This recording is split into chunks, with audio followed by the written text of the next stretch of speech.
The corruption trial of the police sergeant accused of masterminding the theft of 18 guns and 10,000 rounds of ammunition from the police armory stalled today. The trial was adjourned because Sergeant Russell Robinson's attorney was unavailable. The trial is now scheduled for October 4 before the Covered Area Criminal Court. On February 4, members of the police team raided premises on Munster Road in East Kingston and reportedly found the sergeant in possession of guns and ammunition that later turned out to have been stolen from the armory. 18 guns and over 10,500 rounds of ammunition were seized. Sergeant Russell is also accused of trying to coerce the officers to release him. Last week, 3 other men implicated in the theft were fall in a weakened economy. Dashan Hendricks reports. It's a clear sign of a weak economy. Loans taken out in the best of times, now souring on the books of financial institutions. Financial institutions reporting to the Bank of Jamaica said that at the end of June, they had $20 billion of loans on their books which hadn't been paid for at least 3 months. That has forced the finance houses to classify those loans as non-performing. The $20 billion is a 40% jump from the levels they were a year earlier.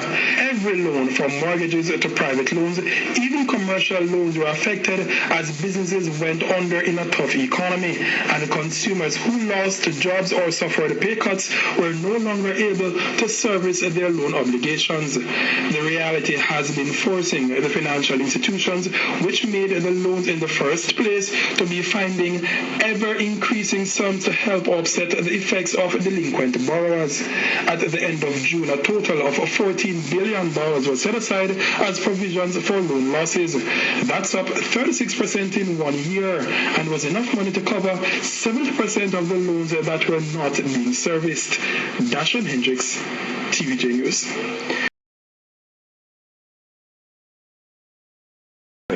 During a Global Fund regional workshop which got underway in Montego Bay this morning.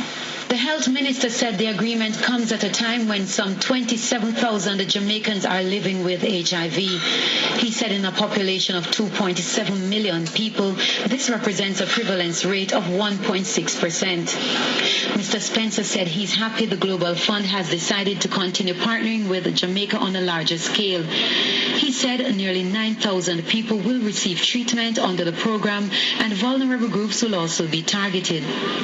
Despite the progress that the country has made, Jamaica has not won the war against HIV/AIDS. 27,000 persons are living with the disease.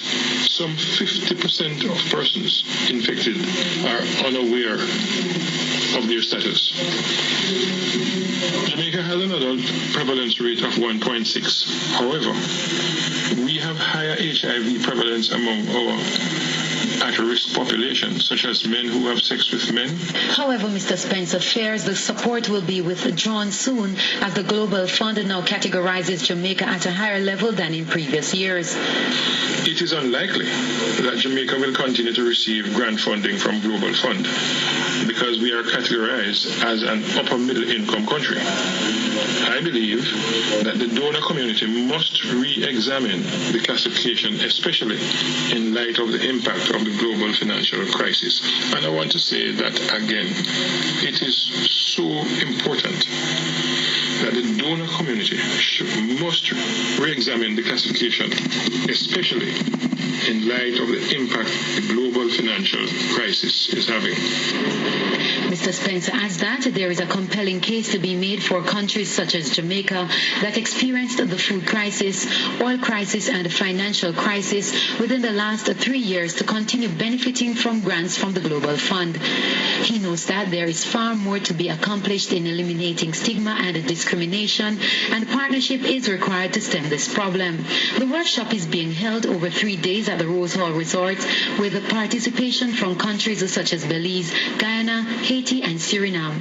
Latoya Johnson, TVJ News. Legislation to ensure proper building codes is not expected before next year. According to the president,